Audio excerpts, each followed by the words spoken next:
Commander Jake Sullivan stood at the edge of the great viewing window in the council chamber. Stars stretched out in all directions, tiny lights against the black of space. He had seen this view many times over the past 3 years, but today felt different. Today felt like the last time. The council chamber was a huge space station that orbited Nexus Prime, a neutral world where no single species held power. 43 different alien races had built this place together as a symbol of peace. Humans had been proud to join them 37 years ago. Now Jake wondered if that pride had been a mistake. Behind him, the great circular chamber buzzed with nervous energy. Representatives from dozens of worlds sat in their special seats, each designed for their unique body shapes. The Veltar needed high purchase for their tall, bird-like forms. The Corvani required thick, padded chairs for their heavy, rock-like bodies. The humans sat in simple metal chairs, just like the ones back on Earth. Dr. Lisa Monroe walked up beside Jake. She was Earth's top expert on alien cultures, and she looked worried. Her dark hair was pulled back in a tight bun, and her usually bright eyes were clouded with concern. "The vote is in an hour," she said quietly. "I've been talking to some of the other representatives. It doesn't look good." Jake nodded, but didn't turn away from the window. "How many do we have?" 12, maybe 13 if the Altarians change their minds. "But we need 22 to block this." The motion was simple but deadly. The Veltar had formally accused humanity of being too aggressive. For council membership, they wanted Earth expelled from the council and banned from all council territories. If the vote passed, every human colony would have to abandon their homes. Every human ship would be turned away from council space. Humanity would become outcasts. In their own galaxy, Commander Sullivan. The voice came from behind them. Jake turned to see Ambassador Zethkri approaching. The Veltar was tall and thin, with silver feathers covering his arms and a sharp, curved beak where a human would have a nose. His yellow eyes glowed with what Jake had learned was satisfaction. "Ambassador," Jake replied, keeping his voice neutral. "Come to gloat?" "I come to offer one final chance for reason," Zethkri said. His voice was high and musical, like a flute. "Your species could still avoid this outcome. Agree to limit your expansion to 10 new colonies per year. Reduce your military fleet by half. Accept council oversight of all human military operations." Lisa stepped forward, her face angry.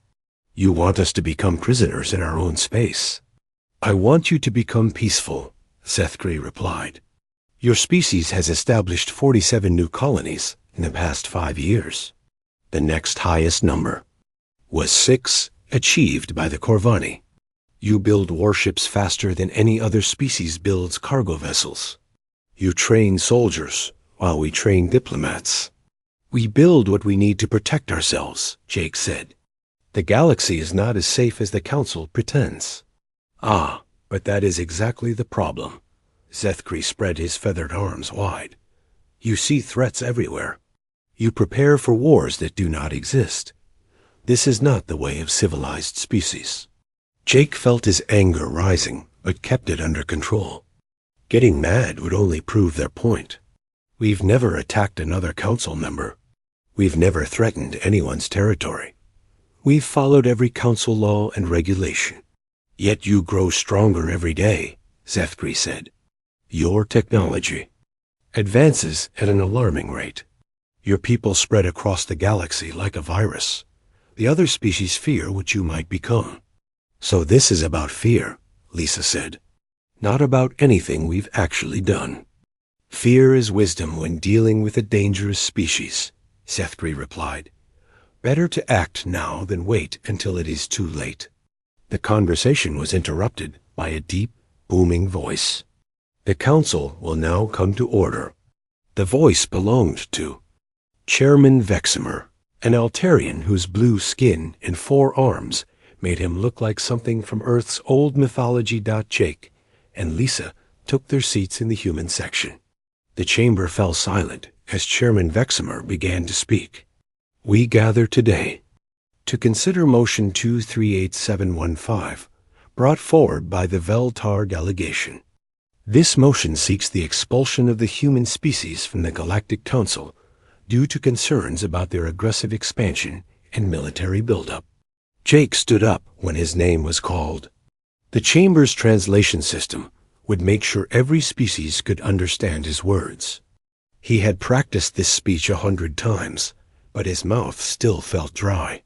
Honored representatives, he began, I stand before you not as a conqueror or a threat, but as a fellow seeker of peace. Yes, humanity has grown quickly since joining the Council. Yes, we have built ships and trained soldiers. But we have done these things not from aggression, but from necessity. He paused, looking around the chamber. Some faces showed interest, others showed fear or disgust.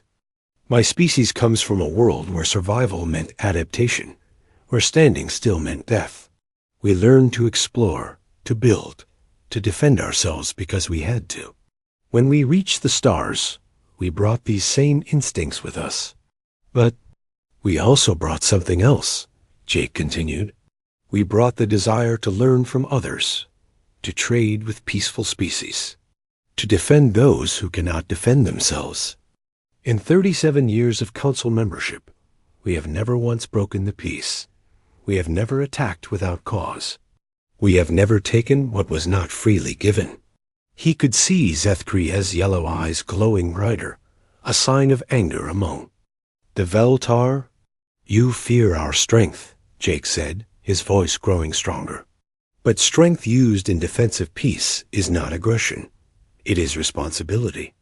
The galaxy is vast and full of dangers. Pirates raid shipping lanes. Hostile species threaten peaceful colonies. The Council's peacekeeping forces are stretched thin across thousands of worlds. Humanity asks only for the chance to help carry this burden, to use our ships and our soldiers to defend Council space, to share our technology and our knowledge for the good of all species. Jake sat down, knowing he had given his best effort. The debate continued for another hour. Species after species stood to speak.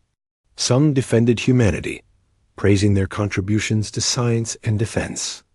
Others echoed the Veltar's fears, speaking of human ambition and the danger of rapid expansion.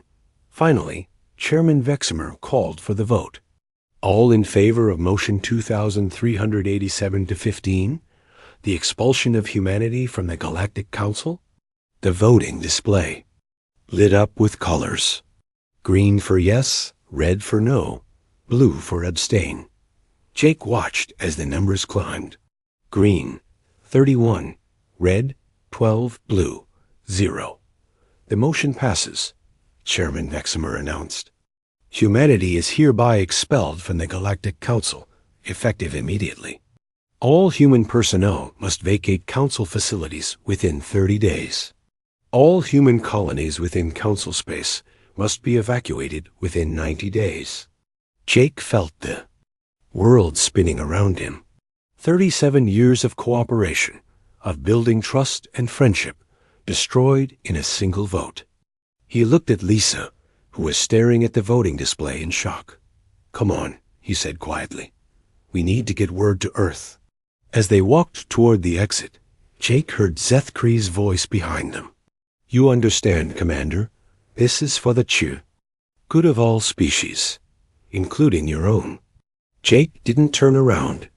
He didn't trust himself to speak without saying something that would make everything worse. Instead, he kept walking, his mind already shifting from diplomat to soldier. The Council had made their choice.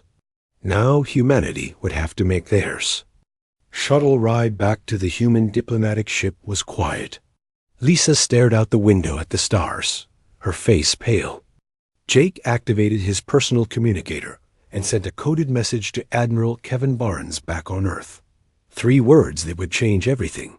The die is cast. Within hours, every human colony would know. The species that had welcomed them, into the galactic community had decided they were too dangerous to remain. The irony was not lost on Jake. In trying to contain humanity's potential for violence, the Council had just guaranteed that potential would be unleashed as their ship jumped to hyperspace. Carrying the news back to Earth, Jake made a silent promise. The Council thought they had solved the human problem. They had no idea that they had just created a much bigger one. Colonel Amy Foster stood on the observation deck of the command center, watching the sunrise over New Kansas. The agricultural colony on Kepler 442b had been her home for 5 years, and she had never seen anything more beautiful than the golden light spreading across the endless wheat fields. Today, that beauty felt fragile. "Colonel, we have movement on the sensors," called Lieutenant Bobby Chun from the communication station. "Council ships are approaching the outer system." Amy walked over to the main display screen.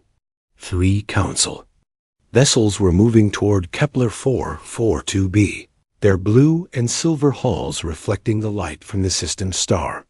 She recognized the design as Veltar peacekeepers, fast ships built for patrol duty rather than heavy fighting. "How many people do we have in the evacuation centers?" she asked. "About 3,000, replied Major Dan Murphy, her second in command.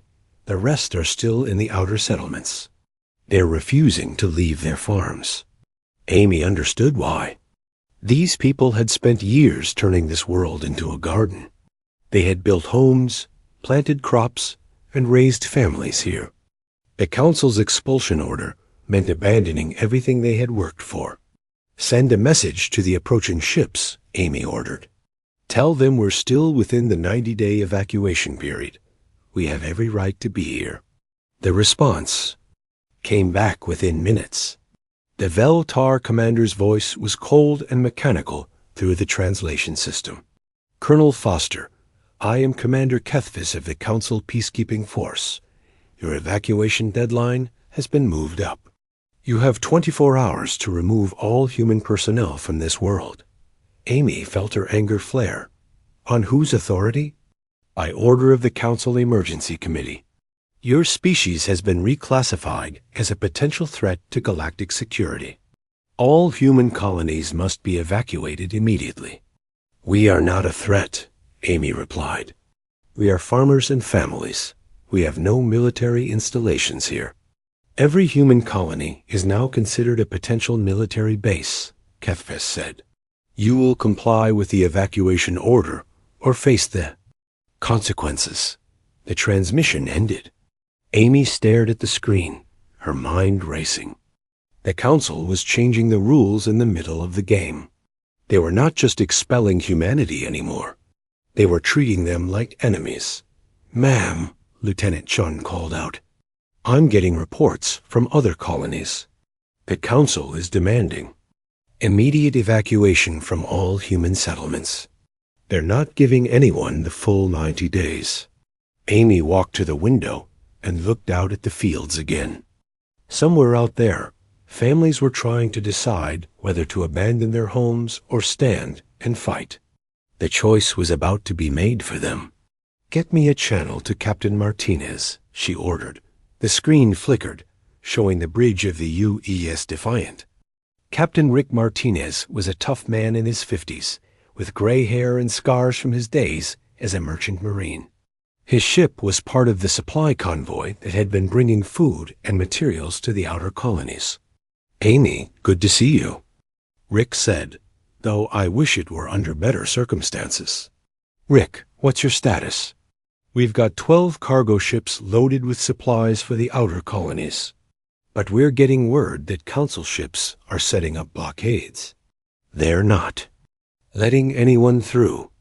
Amy made her decision. "Bring the convoy here, all of it." "Amy, the Council ships will try to stop us." "This could mean a fight." "And we fight," Amy said. "These people are not going to be forced from their homes because the Council is afraid of shadows." Rick nodded. "Understood. We'll be there in 6 hours." Amy turned to her staff. "Major Murphy, I want every able-bodied colonist armed and ready. We're going to show the Council what humans do when they're backed into a corner." The next few hours passed in a blur of preparation. The colonists worked together with the efficiency that had made New Kansas successful. Farmers became soldiers. Teachers became medics, and children were moved to the safest shelters they could find. Amy stood in the command center, watching the tactical display. The Council ships had taken position in orbit, blocking any escape routes. In the distance, she could see the dots representing Rick's convoy approaching. "Colonel, the convoy is requesting permission to approach," Lieutenant Shun reported. "Granted. Tell them to come in fast and low." The Council ships moved to intercept, but Rick's convoy was ready. The cargo ships might have looked peaceful, but they had been modified during the 6 months since the expulsion. Hidden weapons pods opened, revealing laser cannons and missile launchers. Amy watched the battle unfold on her screen. The Council ships were faster and more maneuverable, but Rick's people fought with the desperation of those who had nothing left to lose. The U's Defiant led the charge, its weapons blazing as it punched through the Council blockade. "Council. Ship taking heavy damage," reported Lieutenant Shun. "They're falling back." But Amy knew this was just the beginning. More Council ships would come, and next time they would be ready for a fight. The convoy landed safely, but the victory felt hollow. Amy walked outside to meet Rick as he stepped off his ship. His face was grim. "We hurt them," he said. "But they'll be back with more ships, and they'll be angry." "Let them come," Amy replied. "We're not going anywhere." Word of the battle spread quickly through human space. Other colonies began to prepare for similar fights. The Council's attempt to force immediate evacuation had backfired. Instead of scattering the humans, it had made them angry and determined. Director Paul Graham's voice came over the emergency communication channel from Earth. "All colonial commanders, this is Graham. We are implementing the Fortress Protocol, effective immediately. Every colony is to become self-sufficient and defensible. We will not be driven from our homes." Amy smiled. The Fortress Protocol was something they had all hoped never to use.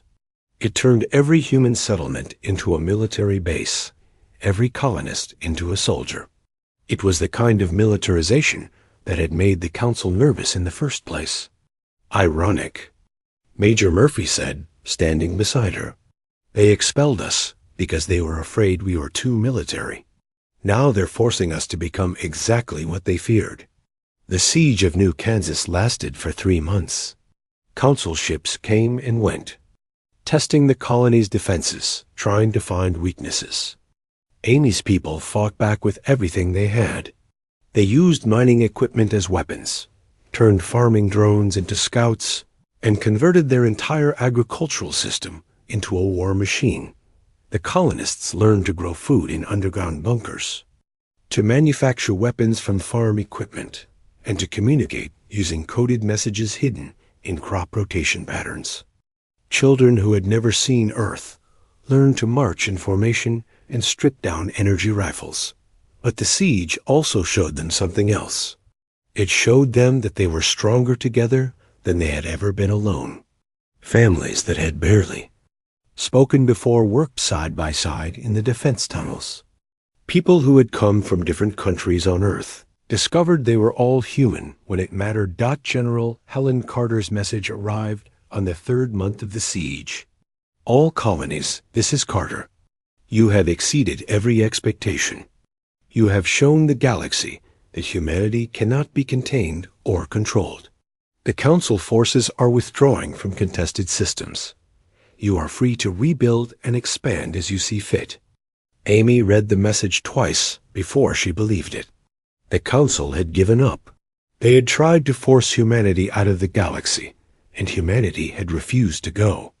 "Ma'am," Lieutenant Chun called out, "we're getting reports from the outer settlements. The Council ships are pulling back. They're leaving the system." Amy walked to the window and looked out at the fields. The wheat was growing again, green shoots pushing up through soil that had been scarred by weapons fire. The colonists were already working to repair the damage, to rebuild what had been destroyed. "What now, Colonel?" Major Murphy asked, not Amy thought. About the question. The siege was over, but the war was just beginning. The Council had shown their true colors. They were not the peaceful alliance they claimed to be. They were bullies who used force when they couldn't get their way through politics. "Now we make sure this never happens again," she said. "We build ourselves strong enough that nobody can ever force us from our homes again." She activated the colony's communication system, sending a message to every human settlement in the galaxy. "This is Colonel Foster of New Kansas. We have survived the siege.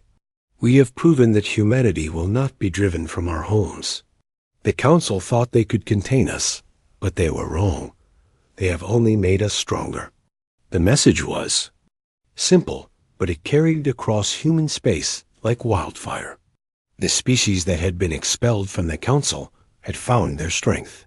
They had learned to stand together, to fight together, and to survive together. The Council had wanted to make humans go away. Instead, they had forged them into something much more dangerous. A people with nothing left to lose and everything to gain. Captain Steve Rogers stood on the bridge of the UESA Pioneer, staring at the star map displayed on the main screen. The map showed known space as the Council understood it, but Steve was looking at the empty regions beyond the borders. Vast areas, marked only as unexplored or dangerous. "Captain, we're approaching the edge of Council space," reported Navigator Lisa Park. "Once we cross this line, we'll be in uncharted territory." Steve nodded. It had been 2 years since the expulsion, and humanity had spent that time licking its wounds and building its strength. Now they were ready to do what they did best, explore the unknown. "Take us across," Steve ordered. "Let's see what the Council was too afraid to look for." The Pioneer was one of the new generation of human ships, built with technology salvaged from the siege of New Kansas and other colonies. It was faster than anything the Council had, with weapons that could punch through the hull of a Council cruiser and sensors that could detect a ship 3-star systems away. Behind Steve, Dr. Nancy Williams worked at her science station. She was the ship's chief scientist, a woman in her 30s with bright red hair and an endless curiosity about the universe. She had volunteered for this mission because she wanted to discover things that no Council species had ever seen. "Captain, I'm detecting something interesting," Nancy said, her voice excited. "There's a system about 2 light years ahead. The star is stable, and I'm reading at least 6 planets. One of them might be habitable. Set course for the system," Steve ordered. "Let's take a look." The jump to hyperspace was smooth and quiet. The Pioneer's new drives were based on technology that Earth's engineers had developed during the siege, when they had been forced to innovate or die. The ship could travel farther and faster than any Council vessel.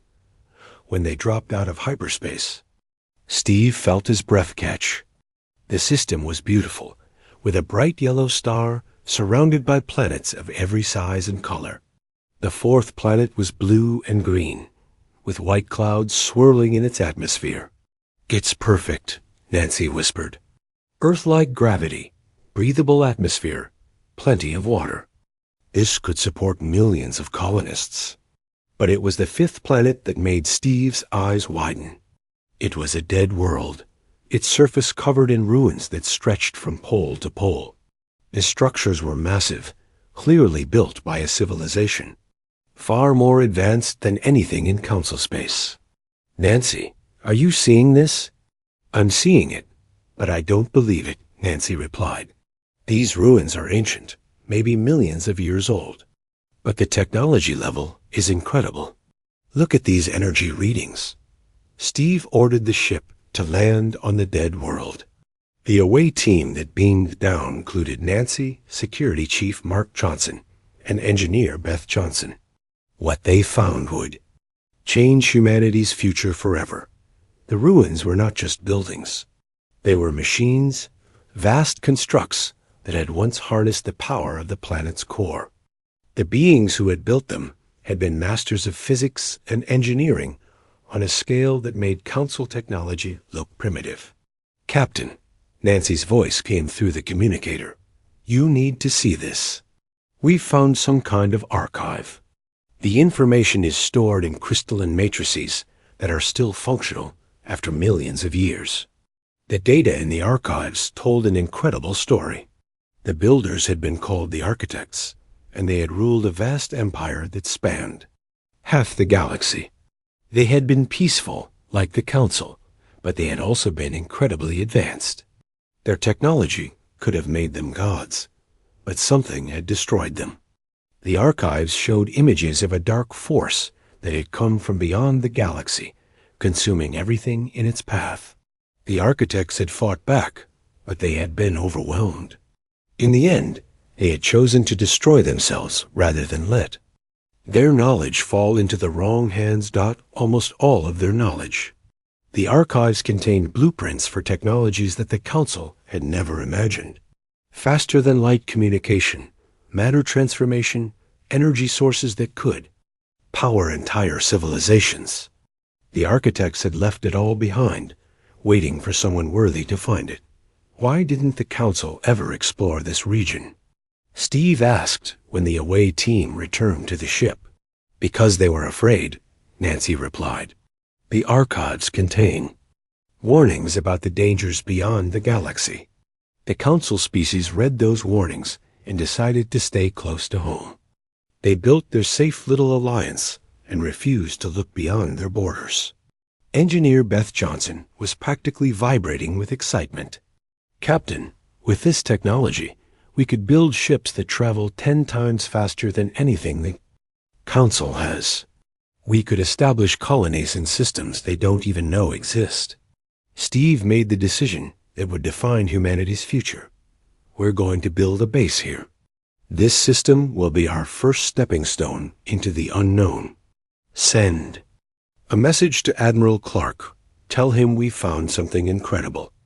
The message took weeks to reach Earth, but the response was immediate. Admiral Tony Clark himself arrived with a construction fleet, ready to begin building humanity's first deep space colony. The system was designated New Horizon, and it became the center of humanity's expansion into the galaxy's frontier.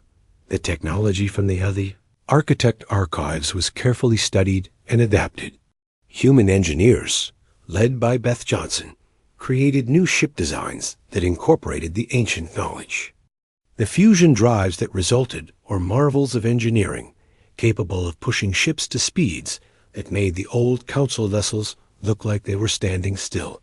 Within 6 months, New Horizon was a thriving colony with a population of 50,000. The planet's surface was covered with factories, research facilities, and shipyards. The ruins of the architect city were carefully preserved, both as a monument to the past and as a source of ongoing discoveries. But the real transformation was in humanity's approach to exploration. The Council had always been cautious, sending small survey ships to safe systems close to home. Humans sent entire fleets to the farthest reaches of space, claiming systems that the Council would never have dared to approach. Steve found himself in command of the first exploration fleet, a force of 20 ships that ranged across the galaxy's frontier.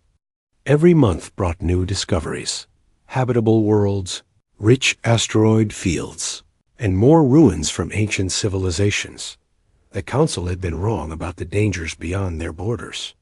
Yes, there were hostile forces out there, but they were manageable. Pirates and raiders that had been terrorizing the galaxy's edge for centuries found themselves facing human ships with superior technology and crews that had learned to fight during the siege. "Captain," Nancy said one day as they stood on the bridge, watching their latest discovery. It was a system with 3 habitable worlds, each one perfect for human settlement. The Council spent centuries building their little alliance of 43 species. At this rate, We'll have 50 colonies within 5 years. Steve smiled. And every one of them will be stronger and more independent than any council world. We're not just building colonies, Nancy. We're building an empire. The word felt strange. On his tongue, humans had never wanted to be conquerors. They had joined the council hoping to be partners in peace. But the council had forced them to become something else. They had driven humanity to the edges of space, and humanity had discovered that the edges were where the real opportunities lay. Word of humanity's expansion reached the council within a year. Their reaction was predictable: fear and anger. They had tried to contain humanity, and instead they had driven them into regions where council law had no power. Ambassador Zithkri himself appeared on the communication screen one day, his yellow eyes bright with fury. "Captain Rogers, your species is violating the spirit of the expulsion order. You were told to leave council space, not to build an empire in the galaxy's frontier." Steve looked at the Veltar ambassador with cold satisfaction. "We left council space, just like you demanded. What we do outside your borders is none of your business." "You are disrupting the balance of power in the galaxy," Zethkri replied.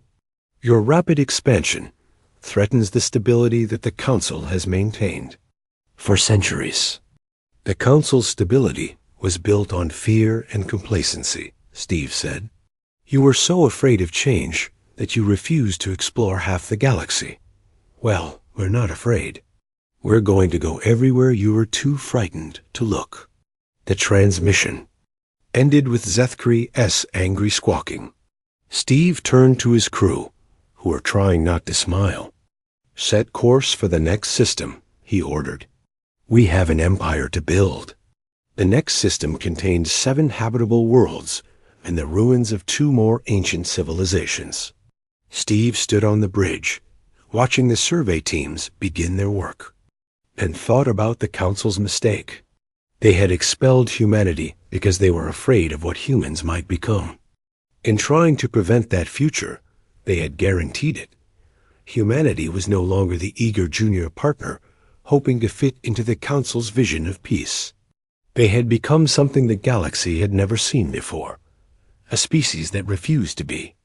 Limited by fear, they would explore every star, claim every world, and build something greater than the council had ever imagined. The galaxy was vast and full of wonders. The council had been content to huddle in their safe corner of space, but humans would claim it all. They would build their empire not through conquest, but through the courage to go where no one else would dare.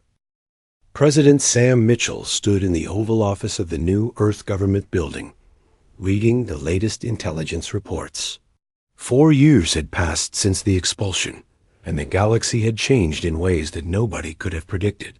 The human empire now controlled nearly 100 star systems, while the council struggled to maintain control over their own territory.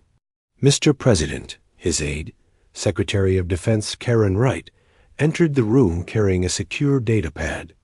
"We have a situation developing in the Outer Rim. The Zenthran Empire has launched a major attack on council space." Sam looked up from his reports. The Zenthran were a warrior species from the galaxy's edge, known for their brutality and their hatred of peaceful civilizations. For centuries, they had been kept in check by the Council's military forces and the threat of united retaliation. "How bad is it?" Sam asked. "Bad. They've already taken 12 Council worlds. The Corvani home system is under siege, and the Veltar are evacuating their outer colonies. The Council's peacekeeping forces are falling back on all fronts." Sam walked to the window and looked out at the bustling city below. New Geneva had become the capital of the human empire, a symbol of humanity's rise from outcasts to major power. The irony was not lost on him that the Council's greatest fear was now their only hope. "Any word from the Council directly?" he asked. "No official communication, but we've been receiving back-channel messages from several species. The Altarians, the Nexari, and the Bethi have all made informal contact. They're asking for help." Sam nodded. He had been expecting this. The council's military had been designed to keep peace between civilized species, not to fight a real war against a determined enemy. Their ships were fast and maneuverable, but they lacked the heavy weapons and armor needed for serious combat. "What does Admiral Taylor recommend?" "He says we could end the Zenthran threat within 6 months, but it would require deploying the full Imperial fleet, and he wants to know what we're asking for in return." Sam smiled. Admiral George Taylor was a practical man who understood that military aid always came with a price. The question was whether humanity wanted to charge that price in political currency or territorial expansion. "Set up a meeting with the informal ambassadors," Sam ordered. "Let's see what they're willing to offer." The meeting took place 3 days later in a neutral space station on the edge of human territory. The council representatives were a mix of species that Sam had known during his time as a military strategist. They looked desperate, nothing like the confident aliens who had expelled humanity 4 years ago. Ambassador Linda Thompson represented humanity at the meeting. She was a tough negotiator who had cut her teeth in the corporate world before joining the diplomatic corps. Sam had chosen her specifically because she would not be intimidated by alien posturing. "Gentlemen," Linda began, "we understand that the Council faces a difficult situation with the Zenthran. We are prepared to offer assistance, but we need to discuss terms." The Altarian representative, a blue-skinned being named Kavrish, leaned forward. "What kind of terms?" "First, full recognition of all human territorial claims. Every system we have settled becomes officially recognized as human space. Second, complete autonomy in our region. No council oversight, no council regulations. Third, military access rights. Our ships can travel through council space without restriction." The Veltar representative, a younger member of Zethkri's species, made a sound of anger. "These terms are outrageous. You are asking us to legitimize your illegal expansion." Linda's expression didn't change. "We are asking you to accept reality. The human empire exists whether you recognize it or not. The question is whether you want our help against the Zenthran or whether you prefer to face them alone." And negotiations continued for hours. The council representatives tried to bargain for lesser terms, but Linda held firm. Finally, Kavrish made the offer that changed everything. "What if we were to sponsor humanity's return to the Council? Full membership with voting rights equal to the founding species?" Linda pretended to consider this. "That would be acceptable, assuming our territorial claims are recognized and we maintain full autonomy within our space." The deal was struck, though it would take weeks to get formal approval from the Council. In the meantime, the Zenthran continued their advance, and the Council's position grew more desperate by the day. Admiral Taylor received permission to deploy the Imperial fleet to the Meridian system, where the Zenthran had established a forward base. The battle that followed became known as the turning point of the war. The human fleet that jumped into the Meridian system was unlike anything the galaxy had seen. The ships were larger and more heavily armed than Council vessels, with armor that could shrug off weapons that would cripple a Council cruiser. Their engines, based on architect technology, allowed them to maneuver in ways that seemed to defy physics. The Zenthran had 40 ships in the system, including their massive dreadnoughts. They had been expecting to face Council peacekeepers, not a battle fleet designed for total war. Admiral Taylor commanded the operation from the bridge of the UES Retribution, a battleship that mounted more firepower than most Council fleets. His strategy was simple: hit hard, hit fast, and leave nothing standing. All ships. This is Admiral Taylor. We are going to show the Zenthran what happens when they threaten peaceful civilizations. Fire at will. The battle lasted 6 hours.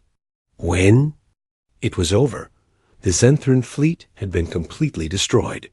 Not a single human ship was lost, and only 3 suffered significant damage. The victory was so complete that other Zenthran fleets began retreating from Council space before the humans arrived. Word of the victory spread through the galaxy within days.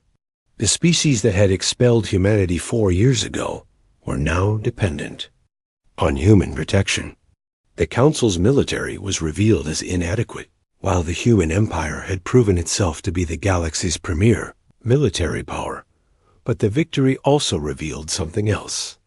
Several Council species began making separate deals with the human empire, bypassing the Council entirely. The Bethi signed a mutual defense pact. The Nexari agreed to a favorable trade agreement. The Altarians opened their borders to human merchants. Sherman Veximer, the Altarian who led the Council, called for an emergency session. Sam watched the proceedings from Earth, knowing that the Council faced a choice that would determine the future of the galaxy. Fellow representatives, Veximer began, we must face a difficult truth. The human empire has become a major power in the galaxy. Our attempts to contain them have failed. Our military cannot match their strength. Many of our member species are already making separate agreements with them. The chamber was silent as the implications sank in. The Council's authority was crumbling as individual species chose to work with the human empire rather than through the official channels. I propose that we formally invite humanity to return to the Council, Veximer continued. Not as junior partners, but as equals. We must acknowledge their territorial claims and accept their right to exist as a major power. The debate that followed was heated but brief. The Vieltar representative argued against readmitting humanity, claiming it would set a dangerous precedent. But most species could see the writing on the wall. The Council without humanity was weaker than the human empire without the Council. The vote was 38 in favor, 5 against. Humanity was formally invited to return to the Council with full rights and recognition of their territorial claims. Sam received the invitation in his office, delivered by Ambassador Zethkri himself. The Veltar looked older and more tired than Sam remembered from the old footage of the expulsion vote. President Mitchell, Zethkri said, his voice lacking its old confidence. The Council formally invites humanity to return to membership. We acknowledge that our previous decision was ... hasty. Sam looked at the formal invitation document. It granted everything that Linda had negotiated for and more. Full voting rights, territorial recognition, military access, and complete autonomy. Within human space. This is generous, Sam said carefully. But I have to ask, what's changed? Zethkria's yellow eyes dimmed. Reality has changed, Mr. President. We expelled you because we feared what you might become. We were trying to prevent the rise of a human empire. Instead, we caused it. And now? Now we understand that the galaxy is changing whether we approve or not. New powers are rising. Old threats are returning. The choice is not whether to accept human strength, but whether to work with it or be swept aside by it. Sam nodded. We'll consider the invitation. But understand this, Ambassador. If we return to the Council, it will be as partners, not as supplicants. The human empire is here to stay. After Zethkri left, Sam sat alone in his office, thinking about the strange turns that history could take. 4 years ago, humanity had been expelled as dangerous outcasts. Now they were being begged to return as the galaxy's protectors. The irony was perfect. In trying to contain humanity's potential for violence, the Council had forced them to develop that potential to its fullest. The species that had been too dangerous for the Council was now the only thing standing between the Council and destruction. But Sam also understood that this was bigger than just humanity and the Council. The galaxy was entering a new age, one where the old rules and old alliances would not be annulled. Emperor Jake Sullivan stood at the podium in the Grand Assembly Hall on New Geneva. looking out at the largest gathering of galactic representatives in history. 5 years had passed since his expulsion from the council chamber, and the galaxy had changed beyond recognition. The same man who had once begged for humanity's place in the galactic community now commanded the respect of over 60 species. The title of Emperor still felt strange to Jake. He had been elected to the position by the human colonies, not because they wanted a monarchy, but because they needed a single voice that could speak for all of humanity. The old Earth governments had proven too slow and divided to handle the rapid expansion of human space. Honored delegates, Jake began, his voice carrying easily through the vast chamber. We gather today not to mourn the end of the old order, but to celebrate the birth of something better. In the front rows sat the former council species, now reduced to just another voice among many. Ambassador Zethkri was there, looking older and more frail than Jake remembered. The Veltar's yellow eyes no longer held their old arrogance. They held something Jake had never expected to see: respect. 5 years ago, many of you believed that humanity was too dangerous to remain in your council. You expelled us believing that you were protecting the galaxy from our aggressive nature. Jake paused, letting the words sink in. You were right about one thing. We were dangerous, but not in the way you thought. The audience was silent, hanging on every word. Jake could see faces from dozens of different species, some familiar from his diplomatic days, others representing worlds that had never been part of the old council.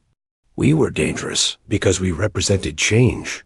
We grew too fast, explored too far, and refused to accept the limits that others had placed on themselves. You saw this as a threat to the stability you had built. In trying to preserve that stability, you destroyed it. Jake gestured to the audience around him. Look at this assembly. 63 species represented here today, compared to the 43 that made up the old council. 20 new civilizations have joined the galactic community in the past 5 years. Species that the council never contacted because they were too far away, too different, or too dangerous to fit into your rigid system. Admiral Rachel Stone sat in the front row, her uniform bearing the insignia of the Human Deep Space Command. She commanded a fleet larger than anything the old council had ever assembled, but her ships spent more time protecting trade routes and defending colonies than they did fighting wars. The human empire operates on a simple principle, Jake continued. Voluntary association for mutual benefit. We do not force anyone to join us. We do not demand conformity to our ways. We ask only that member species contribute to the common defense and respect the rights of others. Chancellor Maya Rodriguez had spent the past year negotiating with species that wanted to join the empire. Her diplomatic corps was larger and more active than the old councils had ever been, reaching out to civilizations in the farthest corners of the galaxy. This new order has not come without challenges, Jake acknowledged. The Zenthran invasion showed us that the galaxy faces threats that require unity and strength to overcome. But we have also learned that strength without wisdom is just as dangerous as weakness without courage. In the back of the chamber, Jake could see a figure that would have been unthinkable at a council gathering 5 years ago. Former Ambassador Zethkri's nephew, Sekri, sat with the Veltar delegation. The young Veltar had requested asylum in human space after speaking out against his government's treatment of refugees from the Zenthran War. Jake had granted that asylum, showing that the Empire valued individuals over politics. The old council believed that peace could be maintained through rules and regulations, through careful balance and cautious diplomacy. They were partially right, but they forgot that true peace requires the strength to defend it and the wisdom to know when to use that strength. Jake paused and looked directly at the section where the former council species sat. I want to be clear about something. We did not build this empire to replace the council out of spite or revenge. We built it because the galaxy needed something better, something that could adapt to change instead of being threatened by it. The speech continued for another 20 minutes, outlining the principles of the Imperial Charter. Unlike the old Council's complex bureaucracy, the Empire's government was simple and direct. Member species maintained complete internal autonomy while contributing to common defense and trade. Disputes were resolved through negotiation and mediation, with military force reserved for external threats. When Jake finished speaking, the delegates rose in applause. Not the polite, measured response that had characterized council meetings, but genuine enthusiasm from beings who saw hope for a better future. After the ceremony, Jake found himself in his private office with some of his oldest advisors, Admiral Stone, Chancellor Rodriguez, and Dr. Lisa Monroe, who had become the Empire's Minister of Science and Exploration. "That was quite a speech," Lisa said. "Though I noticed you didn't mention our latest discovery." Jake smiled. "The Andromeda Project isn't ready for public announcement yet. How are the preparations going?" "Better than expected," Admiral Stone replied. "The new ships are performing well in trials. The fusion drives based on architect technology can make the journey to Andromeda in 18 months instead of the 50 years we originally estimated. The Andromeda Project was humanity's most ambitious undertaking yet. Using technology discovered in the ruins of a dozen ancient civilizations, human engineers had developed ships capable of traveling between galaxies. The first expedition would launch within a year, carrying colonists and researchers to humanity's next frontier. The Council species would have called it impossible, Chancellor Rodriguez observed. They were so focused on maintaining what they had that they never imagined what they could become. Jake walked to the window and looked out at the city below. New Geneva had grown from a small colonial outpost to the center of an empire that spanned half the galaxy. Ships from dozens of worlds crowded the orbital stations, carrying goods and people between civilizations that had never known each other existed. "Sometimes I wonder what would have happened if the Council had never expelled us," Jake mused. "Would we still be sitting in that chamber, arguing about regulations and trade disputes?" "Probably," Lisa replied. "We might have been content to be junior partners in their system. The expulsion forced us to discover what we were really capable of." A chime indicated an incoming communication. Jake activated the display to see Zethkri's face, now lined with age and weariness. "Emperor Sullivan," the old Veltar said, "I hope I am not disturbing you." "Not at all, Ambassador. What can I do for you?" "I wanted to speak with you privately about my people's situation. The war with the Zenthran has left us with many refugees, and our economy has suffered greatly. I know that several Veltar have requested to immigrate to human space." Jake nodded. "We've approved most of those requests. Your people are welcome in the Empire, just like anyone else who accepts our principles. That is very generous, considering our past relationship. I must ask, why do you show such kindness to a species that wronged you?" Jake thought about the question for a moment. "Because holding grudges doesn't build empires, Ambassador. The past is done. What matters is what we do going forward." After the call ended, Jake returned to his contemplation of the city. The irony of the situation was not lost on him. The Council had expelled humanity because they feared what humans might become. In doing so, they had guaranteed that humanity would become exactly what they feared, the dominant power in the galaxy. But the empire that humanity had built was not the conquering force that the Council had imagined. It was something new, a voluntary association of species united by common purpose rather than forced compliance. It was stronger than the old Council, precisely because it was more flexible, more adaptable, and more inclusive. The communication system chimed again, this time with a priority message from Captain Rogers of the Exploration Fleet. His face appeared on the screen, showing the excitement that Jake remembered from his own days as an explorer. "Emperor, you need to see this. We've made contact with a civilization in the outer spiral. They're more advanced than anything we've encountered, but they've been hiding from the galaxy because they were afraid of the Council's rigid rules." Jake smiled. "It seems our reputation for accepting different ways of life is spreading. Invite them to send a delegation to New Geneva." As the day ended, Jake found himself back at the same window where he had once watched the stars as a young diplomat. The galaxy looked different now, not because the stars had changed, but because humanity's place among them had changed. The Council had seen the universe as a place to be carefully managed and controlled. Humanity saw it as a place to be explored and embraced.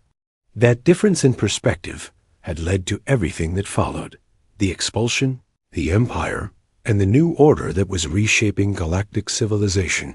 Tomorrow, the first ships would depart for Andromeda, carrying human colonists and their alien partners to a new galaxy. It was the kind of bold endeavor that the old Council would never have attempted, but it was exactly the sort of challenge that humanity thrived on. JAK